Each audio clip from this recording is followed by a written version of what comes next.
What's great about Tem9's House on a Hill is how much it captures both the feelings of classic TR and classic survival horror, melding them into a swift, satisfying level with the right mix of challenge and creep.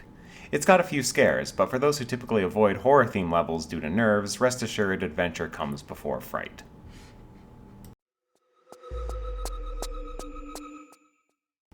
Stopping to check out an old manor on her way home, Laura inadvertently hurls herself into a new adventure. A box puzzle starts things off, and from the main hall and bedrooms, Laura eventually finds her way to the library, basement, and beyond.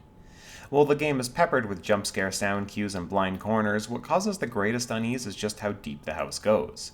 First, you fight rabid dogs in the basement, then possessed books. Despite using John Carpenter's Halloween theme for the main menu music, House on a Hill is not a gory, slasher-themed level. It's more in the vein of classic horror cinema, with ghosts and possessed creatures haunting the labyrinth of a castle dungeon.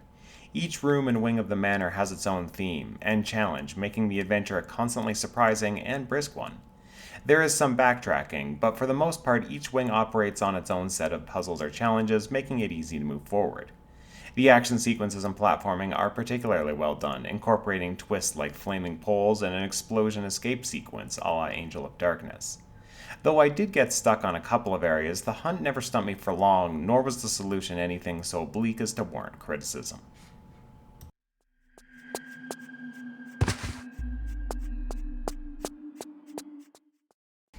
This pacing builds the intended atmosphere and also makes it feel like a genuine Tomb Raider level. The level is broken into distinct sections, each with their own visual style and sequence of puzzles to solve. Item drops are generous, though with never knowing what the manor will morph into next, one still need keep careful tab of flares and health kits. Frequent camera changes heighten the suspense and add to that air of classic survival horror. The maze of bookshelves stands as a particularly suspenseful sequence, though the level is lined with bits like these. The mansion can be dark at times, but Tem9 smartly shied away from making this a flare-devouring corridor crawl, and the way colored light is paired with the different textures and materials really characterize each wing.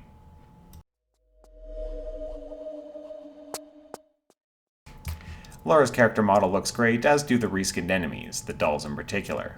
There aren't any new moves included, nor is there much ammo management, making it an easy level to pick up and play for old and new players alike. On the topic of combat, the only real issue I have is with the werewolves, which have a ton of health. Though enemy spawns are often surprising, combat with these bullet sponges is pretty boring.